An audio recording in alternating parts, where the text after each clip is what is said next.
America, welcome back to Inside the Square. I'm Chuck Barham, and we're brought to you by freedomsquare.com, where we're building out the Freedom Chamber. More details on that coming very, very soon. It's the Pro-American Business Network. But inside of the square at freedomsquare.com, you can find Freedom's Journal Institute, and we have Dr. Eric Wallace with us today. Doctor, welcome to Inside the Square.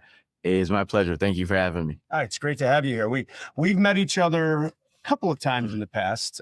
Most frequently, we were down at the Black Conservative Summit in 2023. Would have been the 5th annual. I believe that was down in Tinley Park. And this year, you're taking it on the road to Washington D.C. May 2nd through the 4th. But first, I want to talk about Freedom's Journal Institute. Walk us through what that means, where it came from, where it's derived from, and how it became what it is today. Wow, how much time we got? Well, hey, you're done your dance floor. You have at it. Well, first of all, I need to say that I'm co-founder of Freedom Journal Institute. My wife, Jennifer Wallace, is also, and I need to say that right away. Happy wife, happy life. I get it. She's the boss. So I may have the title, but she's the boss. So it actually started out as Freedom's Journal magazine. The idea, and that was 2008. It started out as an idea, and I had to try and aggregate the Black conservative voice in a magazine, right? And when and it started as a magazine because I got my first Mac computer, right? And when I got it, I got a free subscription to Mac World. And you either get the paper version or you could get a digital version. It was flip page. I said, "Oh, that's cool. Oh, this is nice." And I had published a magazine before. It was paper. And I realized how expensive it was, to get it out and do all that stuff. I said, if we do a digital, we could email it out and stuff like that, and wouldn't have to pay for the paper and the postage and all that kind of stuff. And it's more timely too. If you've got something that's really burning right now, instead of waiting a week for print, another week to ship, this is in your box. I guess. Now we came up with a name because then Freedom's Journal is the name of the first Black newspaper, published in 1827. Okay. By Samuel Cornish and John Russwurm. And so it only lasted for 2 years, but it was the first. And we wanted to connect Black history with what we were doing. Sure. And they said in there, and I want to get this verbatim, so I'm going to pick up my phone, excuse me, and quote them. It says, "We wish to plead our cause. Too long have others spoken for us. Too long has the public been deceived by misrepresentations of things which concern us dearly." And when I read that, as a Black conservative, I felt, oh man, that resonates with me. Right. Because we feel like we've been misrepresented by the mainstream media. We felt like Black liberals act as though they, speak for all Black people, which is not true. And I said, this is the title we need. Freedom's Journal. I know it sounds redundant. Freedom's Journal magazine, and now Freedom's Journal Institute. But we wanted to keep that connection with our history and with those who, and by the way, 1827, that's way before the Emancipation Proclamation. Way before. And they were in New York. So there were free Black people back in the day. As I said, only lasted for 2 years, but it was significant. It was printing information about what was happening with free Blacks and Blacks that were enslaved but getting free, leaving the plantation, things like that. So and we had hoped to do that kind of thing. So we had people writing articles. We were getting op-eds from a number of different people who at this moment I can't recall, but the late Herman Cain. Oh, God bless Herman Cain, Mr. Godfather. Yeah. I was going to say Mr. 999. That was it. So 999. That's exactly right. Star Parker, others, and then other people were writing specifically. We'd ask people to write, and they'd write articles. I was doing a whole lot more writing back then as well.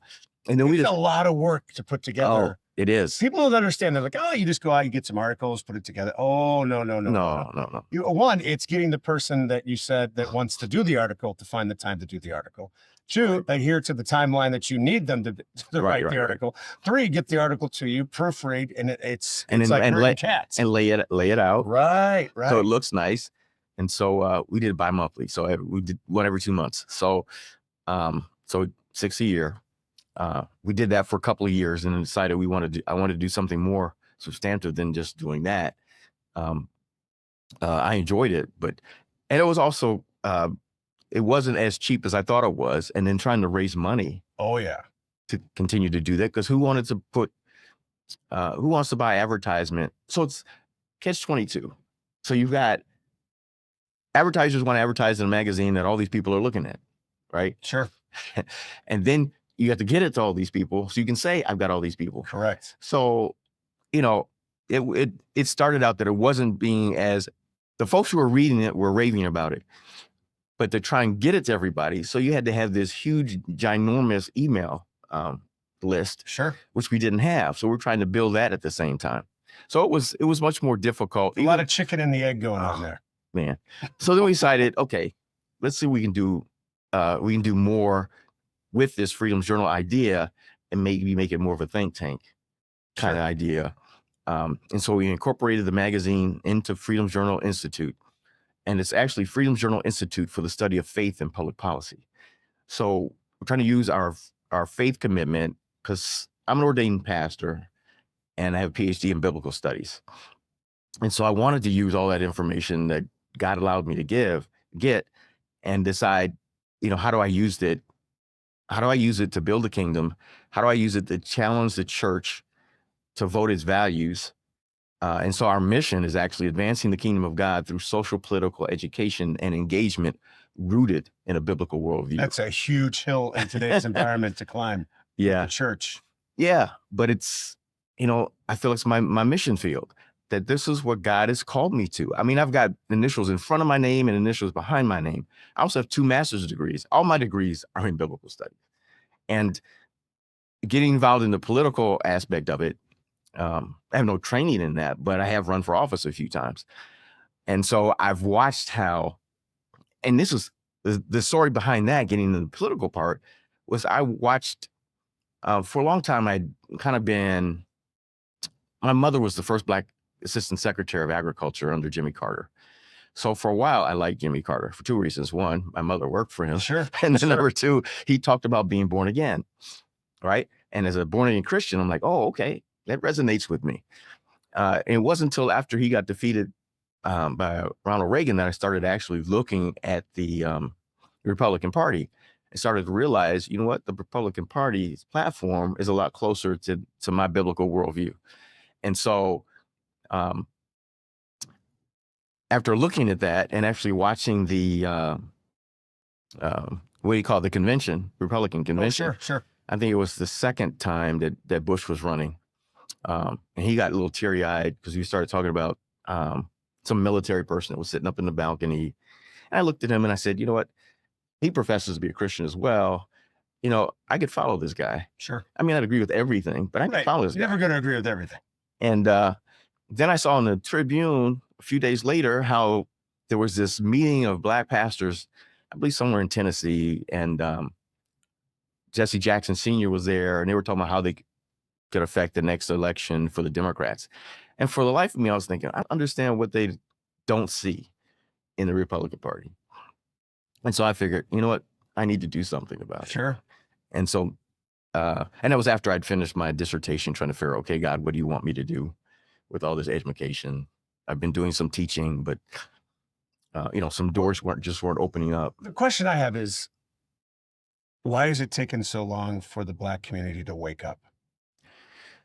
And I mean that sincerely, because I've got a lot of friends down the South and West Side that feel like they're just trapped, because whenever they step up or step forward and say something that gets out of that machine's lane, the Democratic Party's lane, then they're labeled.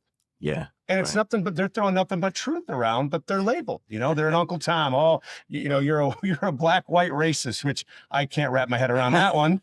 But it's frustrating to me because I see all the good that can be done. Well, I'm in the process of writing a book actually about that. And I've been reading a couple of other books. Let me tell you 2 books that kind of deal with some of that. One of them's called Steadfast Democrats. And these are both written by Democrats. So Steadfast Democrats. And then another one is called Conservative but Not Republican. Okay. And so Steadfast Democrats, they're looking at how is it that the Democrat Party has been able to hold on to the Black vote, which is traditionally conservative. And Absolutely. and they even go through it and they show, when it comes to guns, when it comes to school choice, when it comes to voter ID, when it comes to all these different things, they poll at like 70 to 80% with us, right? With conservatives. And they came to the conclusion that is what they call it was racialized social constraint, meaning that should you step outside this ideological plantation, for lack of a better phrase, you will be ostracized. You will be called an Uncle Tom. Oh, yes. And you won't be invited to parties. You may not get the promotion. You'll be shunned. And it depends on how much of a threat you are. Some people they just ignore, right? Other folks they'll actually attack.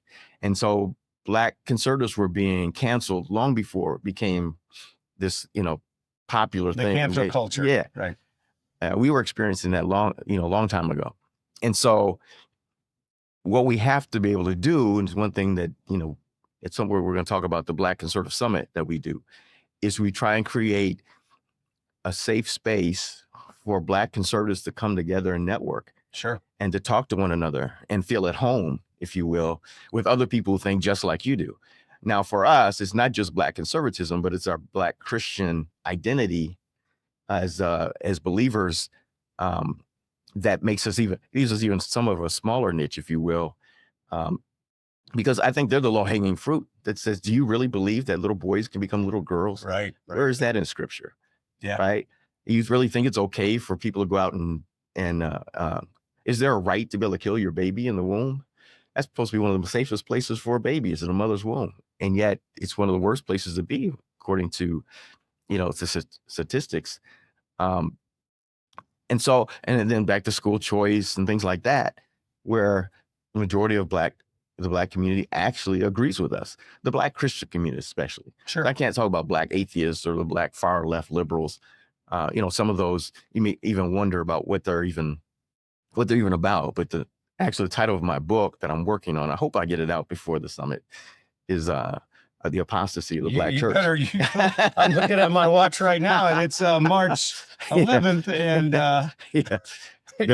I'm looking at my notes here. It's 5/2 is your summit, so you better get the hankering. Well, there. If it's not done, at least it'll be almost done, and maybe we can even start pre-promote it. Pre-sell. So where can people find Freedom's Journals Institute? Is it freedomjournalinstitute.org? Yeah, freedomjournalinstitute.org. Okay. And we also have an app that you can download that has a lot of the information on it, even about the summit. You can access articles and stuff like that. We've got an app for, Apple? So you got the Apple iStore and you got the Google Play Store. Yeah, Google Play Store and what's the other one? Amazon. Okay. For Fire. Okay. We've got apps for TV. Okay. For Apple, for Google, for Fire. Yeah, Roku. All right. And I think there's another. You're laced in there. Yeah, and we do plan to live stream it, though I'd prefer if people are able to, that they come. Well, let's just talk about it. It's May 2nd through the 4th in Washington, D.C. Now, you had what I call a powerhouse lineup when we were in Tinley Park. Mm-hmm. I'm in a room with Mr. Woodson, Mr. Elder. Let's see, who else did we have there? We had Colonel West. We had Colonel West. We had Dr. Shelby Steele. Yeah, I mean, that's like a powerhouse. Goldie Bacham. Yes. Yeah. I know I felt kind of intimidated to be in that room. And what I want people to know is this, you need to go to DC May 2nd through the 4th and be a part of the 6th annual Black Conservative Summit. So where can people get tickets and what can they expect when they go there? BlackConservativeSummit.net. Okay. BlackConservativeSummit.net. Now, if they go to Freedom Journal Institute, .org, you can still find it. Okay. But BlackConservativeSummit.net will redirect you there so you can actually read more about it and actually purchase a ticket. And people need to understand that there is a discount right now, but that discount ends on the 15th or after the 15th. Gotcha.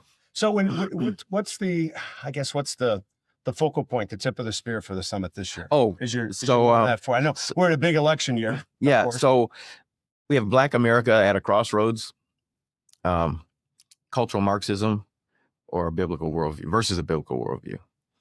And basically because I've heard a number of my Black Christian friends talk about how much socialism is better for the Black community, that the way the system is built now wasn't built for us. And I'm like, you got to be kidding me, right? Right. You got to be kidding me. It's not socialism. Socialism, I mean, you're taking steps backward, because in Huge leaps backwards. Because in slavery, you couldn't own anything. In socialism, you don't own anything. They want to take away your right to own personal property. They want to take away your right if you have a business of production. Sure. They want the state to own all that stuff. And so you become wards of the state. That, again, is going backwards. A lot of folks don't understand how prosperous Black people were, even the 30s, 40s, and 50s, even with Jim Crow around. The Black Wall Streets, the businesses and stuff. And, okay, here's another really pet peeve of mine, is that the revisionist history that goes on right now with the far left when it comes to like Tulsa. Oh, yeah. The Tulsa riots. Tulsa, right, absolutely. They'll talk about how it was burned down, but they don't talk about how it was rebuilt. And no, they don't. And it was built even better than what it was before. And that's when it actually became Black Wall Street, is after it was rebuilt. It wasn't Phoenix before. rising out of the flames. Yeah, exactly. You know, the thing that just frustrates me, and because I see all the good that you guys do, you know, trying to extract out this ideology, you know, these people thinking one way in their ideology about socialism being the best thing for the community, when it's really the opposite. When it's really about capitalism, it's about free markets, it's about free society, free will, free thinking, families. I mean, let's talk about the families in the Black community. I mean, that just tugs at my heartstring when I see what's happening in Chicago, New York, Detroit, LA, you know, any major city that's run by the Democrats, any major city that has a population that just is fatherless families. Well, you know, not that there's not white fatherless families. Let's be right. They're there. It's but affecting it's more predominantly in the Black community. Proportionately, yes. Yeah, correct. But number-wise, because the white community is actually bigger, Sure. bigger. There's probably more fatherless families, but there's probably as far more as percentage population but goes, But the interesting thing is, again, it goes back to socialism, Marxism. They wanted to destroy the family. Absolutely, they want the state to be your mother and father. Mm-hmm. They want the state to educate your children, and so they're not interested in building strong families. You know, one of the things that we've talked about, my wife and I, because we have one of our initiatives is Black Families Matter. After, you know, the whole Black Lives Matter piece, said if you really care about Black lives, you should care about families. Sure. Right? One of the most important things that God gifted us with was family. But Marxists want to get rid of family. Absolutely do. They want to destroy it. And so, you know, it's up to us to stand up and say, look, we're not going to allow this to happen, because we see what happens when the family breaks down. You're more likely to have crime. You're going to have promiscuous girls. You're going to, you know, it just tears down the whole fabric of society. And that's what, because Marxists couldn't take us over through revolution, they're going to take us over through the destruction of the family, destruction of the church, destruction of community. I mean, life in general that surrounds you every day. It'll be through chaos that all this will come, because it'll all start to, well, their hope is that it'll all fall apart. Sure. And people throw up their hands, and then some charismatic leader or somebody will step up and say, hey, you know, I can help fix it all. I think we had one of those back in Obama, I think his name may have been. That's just me, you know, personal interjection there. But, right. But it seems like everything that, and this is my personal opinion, everything that's kind of bad in the United States right now stems out of Chicago.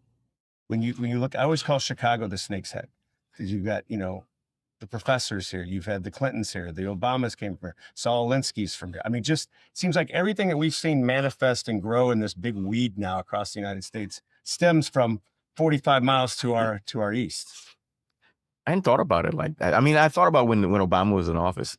And not just Obama. I mean, go back. But then you know, think about the dailies and Michael Madigan. Yes. You know, I mean, this is actually the pit. This is ground zero. It is for all the dysfunction that's going on in our country. And wow. And that's why I think that you've been empowered through God to do what you need to do, what we're doing here at Freedom Square, because we're right here in the devil's den. Yep. And where's God going to put you? He's going to put you where the fight's at. And I'm a big believer in that. And I just want to make sure everybody's aware that, Chicago it's a great city, but my gosh, it has just got some evilness that runs through it. And we can't figure out what to do. No, because there's Because so they go from many bad, layers. they go from bad to worse. And it's Yes. interesting that I try and tell some of my Black friends who are so staunch Democrats. I said, look, you could say that the system is racist. You can say it all you want, but it's not white Irishmen that control it anymore, right? No. Now. It's pretty much controlled by Blacks in the city and in Cook County, Yes. right? Cook County president, the mayor is Black. Almost everybody in Just major attorney, position is everybody. Black. Yeah. Right. And so, but nothing changed. So the problem is not, it's not the system itself. It's those who want to be in power, who aren't really interested in changing any of that. Because so it doesn't matter the players you put in there if they're not interested in really taking care of the actual citizens that we're supposed to be doing this stuff for, to make life better for them. Yeah. Nothing's going to change. You got the mayor in Dalton right now. Oh boy, is she's a circus. I mean, Black female Democrat. She's like just total numb to really what reality is and how she portrays It's all herself. about her, and she's the And she's also in the Thornton village, Township, right? The president of that as well. Yeah, So she's got a double dip going on. it's amazing, and yet we continue to vote the Democrat Party. We blindly, and we act as though, so back to why I continue to vote Democrat. So not only do you have this fear of being ostracized, but you also have the left very good at painting the right as racist. Oh yeah. And you better not vote for them because they're gonna Put you back in change. Right. Can you imagine Trump saying, or anybody on the right saying anything like that, and just and allowed to become president, allowed to become a senator, allowed to become a leader in this country? Yeah, well, That's the double narrative, right? The double talk, double speak.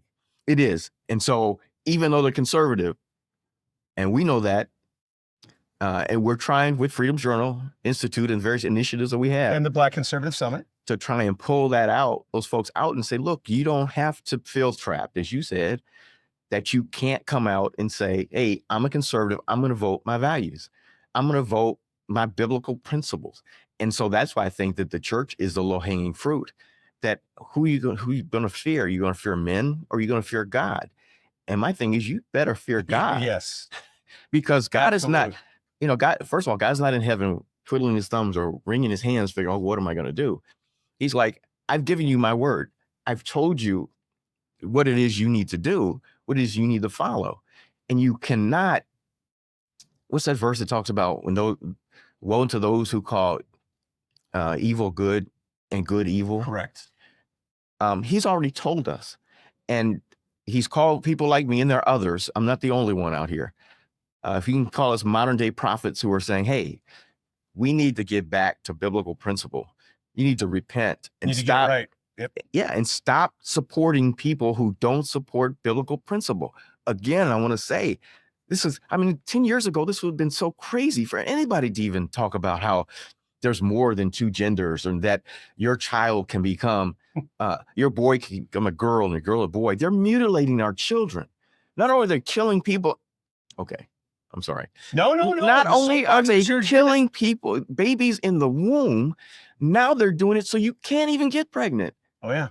They're chopping off body parts and acting as though they can replace them, almost like it's a toy. We Not a take Lego one thing set. off. Yeah, right.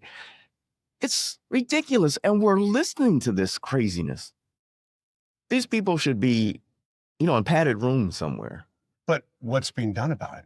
You step out against it, you're a homophobe, you're a xenophobe, you're this type of phobe. And that's how they squelch you. They shut Yeah, but you there's down. got to be enough people to stand up and say, Well, I that's don't the care. thing. Enough Courage. is enough. This is Courage. stupid. We all know this is stupid. The empire, the king doesn't have any clothes on.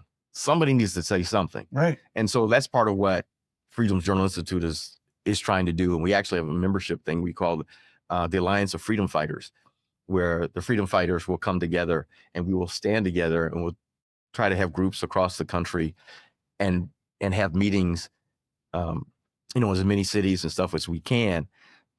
Besides having the summit will be a Sure. big gathering. These will be smaller gatherings in cities and villages and things like that, for us to be able to stand together, because no one wants to stand alone. Nobody wants to feel like, oh, Well, it's just somebody's me. got to take that first step and be courageous. Well, And that's what it takes. there've been other people who have stood up, and I feel like, um, I think God has called myself and my wife to stand up as well with some other folks. We don't feel like we're in this alone. We have organizations like yours standing with us. We're shoulder to shoulder with you guys. Know that. And May 2nd through the 4th in Washington, D.C., it's the Black Conservative Summit. You can get your tickets at freedomsjournalinstitute.org. Or what's the other website? Black Conservative Summit? blackconservativesummit.net. .net. Real quick, another thing I want to touch about in the Black community is, do you think that they've had a great awakening seeing how the immigration policies of this country have affected what is going on in their communities now? I do think some people are starting to wake up. Because I see it on the news. I see it, especially grandmothers. Grandmothers in the Black community seem to be like the lions coming out of the den going, okay, guys, we've been doing this for 50 years your way. Now you're bringing in people that are illegal into the country, taking away resources, giving them money, kicking us out of our park district buildings, pushing them into our schools where our kids are, overcrowding that. It's just like, you used this as a pawn for 50 years. Now you're moving on to the next great thing. That's the way I look at it as an outsider. Yeah, I think you're right, but it still doesn't move them necessarily in our direction, right? It makes them pissed off with the Democrat Party, and then they may try and say, well, we'll find other Democrats. What we have to be able to do is show that what we have, our solutions are better than their solutions, or our trade-offs. I like to use Thomas Sowell. He talks about trade-offs. Oh, I love Thomas. That our trade-offs are better than their trade-offs, because as much as we want to find solutions to things, if you fix something, then something else, there are unintended consequences to almost everything that you do. Oh, sure. Because you never know exactly if you push this thing, then this may fall apart, or you do this, that may fall apart. So you look for solutions. You look for, what was the word I just gave you? Not solutions, but trade-offs. Trade-offs. So, what are the trade-offs? You build the fence. You say, stay in Mexico.